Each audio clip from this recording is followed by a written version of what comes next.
की वीडियो में। ये है काइनेमैटिक्स का थर्ड पार्ट, जिसमें हम पढ़ने वाले हैं वेलोसिटी टाइम ग्राफ। अगर आपने अभी तक चैनल को सब्सक्राइब नहीं किया है तो प्लीज़ चैनल को सब्सक्राइब कर दीजिए और बेल आइकन को भी प्रेस कर दीजिए। अब हम पढ़ने वाले हैं नेक्स्ट टॉपिक, जो है डिस्प्लेसमेंट टाइम ग्राफ। मतलब हम डिस्प्लेसमेंट और टाइम के बीच में ग्राफ खींचेंगे अलग अलग मोशन के हिसाब से। पर मैं आपको एक बताना चाहूँगा एक बात, कि जो डिस्प्लेसमेंट टाइम ग्राफ होता है, इसका हम जब स्लोप निकालते हैं तो स्लोप कैसे निकालते हैं? स्लोप हम दो तरीके से निकाल सकते हैं। जब हमें थीटा दिया होगा तो हम किस तरीके से निकालेंगे? Tan theta. हम सभी जानते हैं स्लोप क्या होता है, tan theta. Tangent of theta इसका स्लोप हो जाता है अगर थीटा पता है। और अगर थीटा नहीं पता है, हमें पॉइंट्स पता है, तो हम स्लोप कैसे निकालेंगे? y2 minus y1 upon x2 minus x1। इस तरीके से हम स्लोप निकालते हैं। तो जो डिस्प्लेसमेंट टाइम ग्राफ होता है, इसका स्लोप अगर हम निकालेंगे तो हमें क्या मिलेगा? हमें वेलोसिटी मिलेगा। जिस तरीके से मैंने आपको बताया था कि अगर हम डिस्प्लेसमेंट को हम अगर टाइम के रिस्पेक्ट में डिफरेंशिएट कर देते हैं तो हमें वेलोसिटी मिलता है। इसी तरीके से अगर डिस्प्लेसमेंट टाइम ग्राफ का अगर हम ग्राफ खींचेंगे और उसका स्लोप निकालेंगे तो हमें वेलोसिटी मिलेगा। तो ये बहुत इंपॉर्टेंट पॉइंट है, आपको इसे याद रखना है कि slope of displacement time graph gives velocity of the body. अब ये डिफरेंट मोशंस के लिए मैंने आपको यहाँ पे डिस्प्लेसमेंट टाइम ग्राफ बताए हैं। देखिए, पहला है इसमें when the body is rest. मतलब जब रेस्ट में बॉडी, तो टाइम तो इंक्रीज़ कर रहा है पर बॉडी की कोई भी वेलोसिटी नहीं है। मतलब जो बॉडी है वो स्थिर है अपनी जगह पे, मीन्स रेस्ट पे है, तो उसकी कोई स्पीड नहीं है। तो आप देख सकते हैं टाइम तो इंक्रीज़ कर रहा है बट जो डिस्प्लेसमेंट है वो बिल्कुल कांस्टेंट है। मतलब अगर इसका हम स्लोप निकालेंगे, अगर आप स्लोप निकालेंगे इसका, तो देखिए, तो इसका जो स्लोप आएगा वो ज़ीरो आएगा। मतलब कोई भी वेलोसिटी नहीं है। तो ये जो ग्राफ है वो शो कर रहा है कि बॉडी रेस्ट पे है। टाइम तो इंक्रीज़ कर रहा है बट डिस्प्लेसमेंट इंक्रीज़ नहीं हो रहा है। तो बेसिकली ये क्या है कि बॉडी इसमें रेस्ट में है। सेकंड, इसी तरीके से आप देख सकते हैं बॉडी इज़ यूनिफॉर्म मोशन। तो यूनिफॉर्म मोशन मैंने आपको क्या बताया था? जब बॉडी इक्वल डिस्टेंस या इक्वल डिस्प्लेसमेंट कवर करे इक्वल टाइम में। तो आप देख सकते हैं इसका एक स्ट्रेट लाइन आएगा, ये आप देख सकते हैं। तो अगर इसका आप स्लोप निकालेंगे, अगर आपको थीटा पता है तो आप स्लोप कैसे निकाल सकते हैं? टैन थीटा से।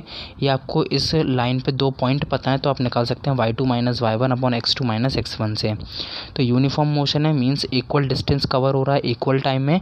तो इसका जो ग्राफ आएगा वो एक स्ट्रेट लाइन आएगा inclined to time axis.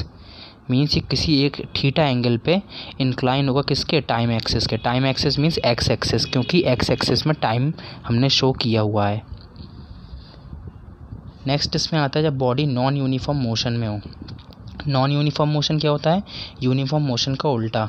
Means देखिए, टाइम तो इसमें इंक्रीज़ कर रहा है एक्स एक्सिस के अलोंग, बट जो डिस्प्लेसमेंट है पहले तो वो बहुत कम था, फिर एकदम से डिस्प्लेसमेंट बढ़ने लगा और फिर एक एंड पे आके वो कांस्टेंट हो गया। तो इस तरीके से हम ये शो कर सकते हैं कि ये एक नॉन यूनिफॉर्म मोशन है। मतलब इसमें कभी बॉडी बहुत धीरे चल रही है, फिर कभी बॉडी ने एकदम से बहुत डिस्प्लेस कर लिया, फिर बॉडी रेस्ट पे आ गई। तो ये जो डायग्राम है ये बताता है, मीन्स ये जो ग्राफ है वो ये बताता है कि जो बॉडी है वो नॉन यूनिफॉर्म मोशन परफॉर्म कर रही है।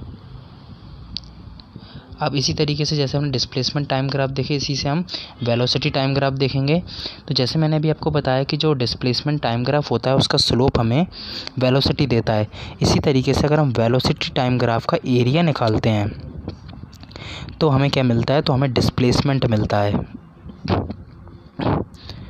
The area between the velocity time graph for an object and time axis is numerically equal to the displacement covered by it. तो मीन्स अगर हम वेलोसिटी टाइम ग्राफ हमें दिया हुआ है और अगर हम उसका एरिया निकाल लें तो हमें बेसिकली डिस्प्लेसमेंट मिल जाएगा। देखिए, यूनिफॉर्म मोशन है, तो यूनिफॉर्म मोशन के लिए हमने वेलोसिटी और टाइम का ग्राफ प्लॉट किया हुआ है। तो देखिए, टाइम तो इंक्रीज़ कर रहा है पर आपने यूनिफॉर्म मोशन की आपको एक प्रॉपर्टी पता होनी चाहिए कि यूनिफॉर्म मोशन में जो वेलोसिटी होती है वो कांस्टेंट होती है। कांस्टेंट मींस फिक्स होती है, वो मोशन के साथ चेंज नहीं करती है। तो आप भी देख सकते हैं इस मोशन में वेलोसिटी कांस्टेंट है 15 मीटर पर सेकंड। टाइम कितना भी हो, चाहे 10 सेकंड हो, चाहे 20, चाहे 30, चाहे 40, बट जो वेलोसिटी है वो हमेशा 15 है। मींस वेलोसिटी हमेशा कांस्टेंट है। तो वेलोसिटी कांस्टेंट है थ्रू आउट द मोशन, तो ये हो जाता है यूनिफॉर्म मोशन का। और अगर हम इसको इस तरीके से अगर कंस्ट्रक्ट कर दें यहाँ पे, और अगर हम इसका एरिया निकालना है, इसका एरिया हम कैसे निकालेंगे,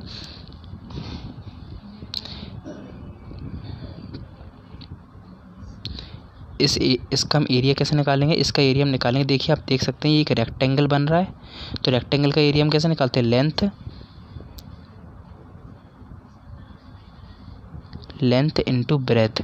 तो लेंथ क्या है यहाँ पे, लेंथ है 15 यहाँ तक की, और जो ब्रेथ है वो कितनी है 40, तो 50 इंटू 40 ये आ जाएगा 600। तो इस तरीके से हम यहाँ पे डिस्प्लेसमेंट निकाल सकते हैं। मतलब ये अगर मीटर में आएगा, क्योंकि ये सेकंड में है और ये सेकंड में है और ये मीटर पर सेकंड में है, तो जब मल्टीप्लाई करेंगे तो metre upon second into second, तो ये जो आएगा सॉल्व होने पे ये मीटर में आएगा। तो मीटर में कितना आ रहा था 600 मीटर। तो मैंने अभी आपको वही बताया कि जो वेलोसिटी टाइम ग्राफ होता है उसका अगर हम एरिया निकालते हैं तो हमें डिस्प्लेसमेंट मिलता है, जो कि हमें मिल चुका है 600 मीटर इस ग्राफ के लिए। चलिए तो अब हम देखते हैं क्वेश्चंस। तो ये क्वेश्चन में पूछा गया है the velocity time graph for a body moving along a straight line. कोई एक बॉडी है जो कि स्ट्रेट लाइन में मूव कर रही है और उसका वेलोसिटी टाइम ग्राफ हमें इस क्वेश्चन में दिया हुआ है। तो हमसे पूछा गया है find the displacement of the body in 8th second of its motion. मतलब हमें डिस्प्लेसमेंट पूछा गया है 8th सेकेंड में किसी पोजीशन में। तो आप देख सकते हैं 8 सेकेंड तक पूरी बॉडी मूव करी, तो हमें इस ग्राफ से हमें क्या निकालना है, हमें डिस्प्लेसमेंट निकालना है। तो मैंने आपको एक चीज़ बताई थी कि जो वेलोसिटी टाइम ग्राफ का जो एरिया होता है वो हमें क्या देता है, वो हमें डिस्प्लेसमेंट देता है। तो हमें इसका क्या निकालना है, बेसिकली हमें इसका एरिया निकालना है इस ग्राफ का। तो एरिया कैसे निकालेंगे, तो हम इस पूरे का एरिया तो एक बार में निकाल नहीं सकते, तो हम इसको पार्ट्स में निकालेंगे। हम इसको पहला पार्ट मानेंगे, इसको सेकंड और इसको थर्ड। तो पहले पार्ट में देखिए आप, इस पार्ट में अगर आप एरिया निकालेंगे तो आप देख सकते हैं एक रेक्टेंगल है, और रेक्टेंगल का एरिया क्या होता है, लेंथ इनटू ब्रेथ। तो इस तरीके से हम निकालेंगे। तो देखिए लेंथ कितनी ये कवर कर रहा है 5 इस डायरेक्शन में, और है ना जो इसकी ब्रेथ है वो कितनी है 3, 5 3 से 15। तो इसका जो एरिया आ जाएगा पहले वाले पार्ट का वो आ जाएगा 15। सेकंड वाले पार्ट का देखिए कि इस डायरेक्शन में मूव किया, नेगेटिव डायरेक्शन में कितना -2, और ये कितना हुआ, ये गया 3 से गया 5 तक, तो ये 2 गया, तो -2 इंटू 2, तो ये हो जाएगा -4। इसी तरीके से थर्ड पार्ट में आप देखिए ये इसकी लेंथ ये कितनी है 4 है, ये 4 है, और ये यहाँ से यहाँ तक कितना कवर किया 5 से 8 तक गया था। मतलब कितना यूनिट कवर किया, 3 यूनिट कवर किया। तो 3 इंटू 4, तो 3 4 सा हो गया 12। तो टोटल कितना आ गया 15 आया पहले पार्ट का, दूसरे पार्ट का आया -4, और तीसरे पार्ट का आया +12। तो इस तरीके से हमें पूरा आंसर आ गया है 23। तो डिस्प्लेसमेंट कितना हो जाएगा 23 मीटर।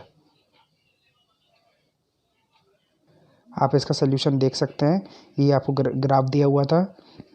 तो हमने एरिया निकाला, पहले OABC का निकाला, फिर CDEF का निकाला, देन हमने FGHI का निकाला। तो 5 3 से ये हो गया था 15, ये हम आ गया था -2 इंटू 2 आ गया था -4, और 4 3 से हम आ गया था 12। तो ये हमारा आंसर आ गया 23। तो इसका करेक्ट आंसर क्या होगा 23। आई होप कि आपको ये समझ आ गया होगा। नेक्स्ट क्वेश्चन देखते हैं। चलिए दोस्तों, हम नेक्स्ट क्वेश्चन है आपकी स्क्रीन पे। क्वेश्चन हमसे दिया गया है कि एक वेलोसिटी टाइम ग्राफ है किसी भी ऑब्जेक्ट का जो भी एक स्ट्रेट लाइन में मूव कर रही है। तो हमें क्या निकालना है, हमें डिस्टेंस निकालना है कवर्ड बाय द ऑब्जेक्ट। पहला पार्ट है इसका 0 से लेकर 5 सेकंड के बीच में निकालना है, और सेकंड में हमें 0 से लेकर 10 सेकंड के बीच में निकालना है। तो आप देख सकते हैं 0 से लेकर 5 सेकंड टाइम ये दिया गया है हमें एक्स एक्सिस पे। तो इसका हमें अगर एरिया निकाल देंगे तो हमें इसका डिस्टेंस या डिस्प्लेसमेंट मिल जाएगा। पर ये एक स्ट्रेट लाइन में मूव कर रही है, तो डिस्प्लेसमेंट बराबर क्या हो जाएगा, डिस्प्लेसमेंट बराबर डिस्टेंस हो जाएगा। तो इसमें हमें क्या करना है, बेसिकली हमें इसका एरिया निकालना है। तो पहला 0 से लेकर 5 सेकंड, तो 0 से लेकर 5 सेकंड के बीच में मतलब हमें इसका एरिया निकालना है इतने पार्ट का। तो आप देख सकते हैं ये क्या बन रहा है, ये बन रहा है एक ट्रेपीजियम। तो ये बन रहा है एक ट्रेपीजियम। और आप सेकंड पार्ट में देख सकते हैं 0 से लेकर 10 सेकंड, तो 0 से लेकर 10 सेकंड में ये पूरा एरिया आ जाएगा। तो आप देख सकते हैं दोनों पार्ट में क्या बन रहा है, दोनों पार्ट में ट्रेपीजियम बन रहा है। दोनों पार्ट में अगर ट्रेपीजियम बन रहा है तो ट्रेपीजियम का एरिया का फॉर्मूला क्या होता है, half into sum of parallel sides into height. तो तो ये होता है फॉर्मूला किस चीज़ का, ये फॉर्मूला होता है एरिया ऑफ ट्रेपेजियम का। तो आप इस क्वेश्चन का आंसर देख सकते हैं। देखिए x1 हमने माना है 0 से लेके 5 सेकंड के बीच का जो डिस्प्लेसमेंट है या डिस्टेंस है उसको हमने x1 माना है। तो देखिए half into sum of parallel sides into height. तो देखिए इसका सम ऑफ पैरेलल साइड्स कितनी हो जाएगी, अगर ये पूरा 5 है और ये 2 है तो ये हो जाएगा 3, ये हो जाएगा 3, ये हो जाएगा 3। तो 3 + 5 अपॉन हाफ इंटू हाइट कितनी है, हाइट है 20 मीटर पर सेकंड, तो 20 आ गई। इसको अपन सॉल्व करेंगे तो आ जाएगा 80 मीटर। तो जो डिस्प्लेसमेंट हुआ है या डिस्टेंस ट्रेवल्ड हुआ है 0 से लेके 5 सेकंड के बीच में वो आ जाएगा 80 मीटर। इसी तरीके से हम सेकंड पार्ट में करेंगे। तो इसमें सम ऑफ पैरेलल साइड्स कितना हो जाएगा, 5 - 2 3। तो ये ए बी का वैल्यू आ जाएगी 3, तो ये आ चुकी है 3। और ओ से लेके सी तक का पूरा ये नीचे का, क्योंकि सम ऑफ पैरेलल साइड्स ये दोनों साइड्स एक दूसरे के पैरेलल है ना इसलिए। तो ओ से लेके सी तक का डिस्टेंस कितना हो जाएगा, 0 से लेके 5, 5 से लेके 10, मतलब 10 हो जाएगा टोटल। तो इसका हो जाएगा 10। तो 3 + 10 हो गए 13/2। ये 2 फार्मूले का है और इसकी हाइट कितनी है 20। तो इसको सॉल्व करेंगे हम 130 मीटर। मतलब इतने पार्ट में इसने पूरे इस पार्ट में इसने 130 मीटर डिस्टेंस ट्रैवल किया हुआ है और इतने पार्ट में सिर्फ इसने 80 मीटर कवर किया हुआ है। तो ये थे दोनों क्वेश्चन के आंसर। तो आई होप कि आपको समझ आया होगा। नेक्स्ट क्वेश्चन है आपकी स्क्रीन पे, इस पे भी आपको वेलोसिटी टाइम ग्राफ दिया गया है एक स्ट्रेट लाइन का और आपसे डिस्प्लेसमेंट पूछा गया है 10 सेकंड में। तो फिर से हमें क्या करना है, फिर से हमें एरिया निकालना है 10 सेकंड का, मतलब इस पूरे का हमें एरिया निकालना है। तो देखिए हम इसको फिर से 3 पार्ट में डिवाइड करेंगे, 1 2 3। अब थोड़ा जल्दी करेंगे। तो देखिए पहले पार्ट में देखिए इसका अगर एरिया निकालेंगे तो ये भी एक रेक्टेंगल है, तो इसका देखिए ये हो जाएगा 4 × 2 ये हो जाएगा 8। और सेकंड पार्ट में आप देखिए इसने -2 नेगेटिव डायरेक्शन में कवर किया है और 2 से लेके जो 8 तक गया है। कहाँ से गया, 2 से लेके 8 तक। तो इसका जो डिस्प्लेसमेंट हो जाएगा 6 हो जाएगा, 6 × -2 तो हो जाएगा -12। और इसी तरीके से थर्ड पार्ट में आप देखिए इसकी हाइट है 6 और ये जो इसने ट्रैवल किया ये 2, तो 6 × 2 = 12। तो ये 12 प्लस का आ जाएगा, पर हम सबको प्लस करेंगे तो 8 - 12 + 12, तो ये दोनों चीज़ें कैंसिल हो जाएंगी। तो हमारा आंसर सीधे आ जाएगा इसमें 8। तो इसने 8 मीटर डिस्प्लेसमेंट कवर किया हुआ है।